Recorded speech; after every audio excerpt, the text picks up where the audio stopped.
Excellencies, distinguished guests,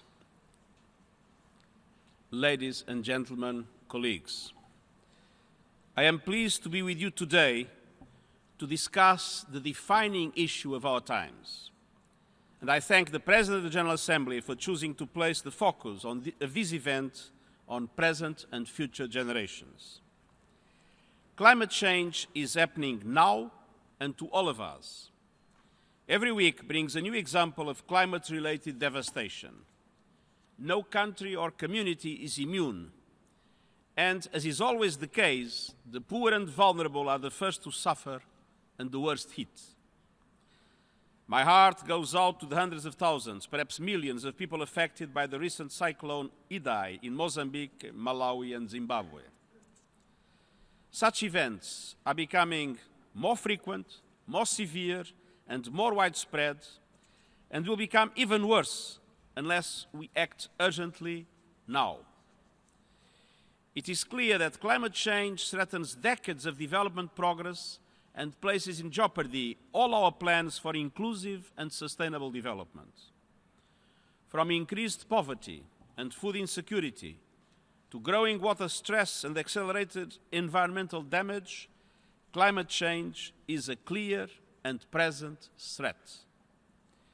Yet it is also true that tackling climate change provides an opportunity to consolidate and accelerate development gains through cleaner air, improved public health, and greater security for nations and economies. We have no excuse not to act. We have the tools to answer the questions posed by climate change, environmental pressure, poverty, and inequality. They lie in the Great Agreement of 2015, the 2030 Agenda for Sustainable Development, and the Paris Agreement on climate change. But tools are no use if you don't use them. And so today and every day, my appeal is clear and simple. We need action, ambition, and political will. More action, more ambition, and more political will. Last December, in Katowice, Poland, parties to the United Nations Climate Convention agreed a work plan for the Paris Agreement so it can unleash its full potential. And the Intergovernmental Panel on Climate Change has said we have less than 12 years to avoid potentially irreversible climate disruption.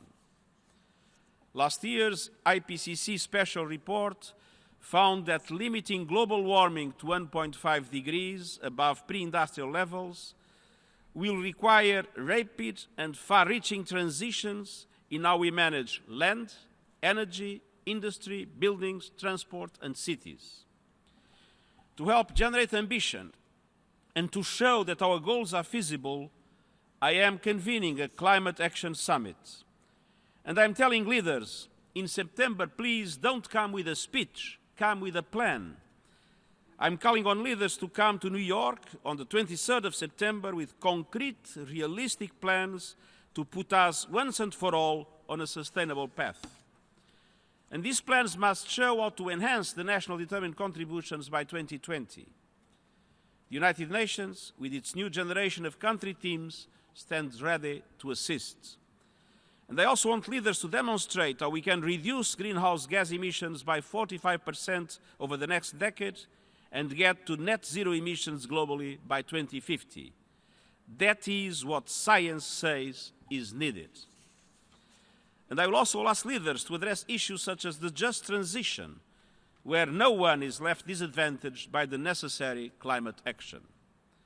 And I will ask them to demonstrate the many benefits of climate action, such as job creation, reduced air pollution, and improved public health. We all know that the green economy is the future, but we must make sure that everyone benefits and no one is left behind. And I'm also counting on leaders to make sure their plans include women as key decision makers.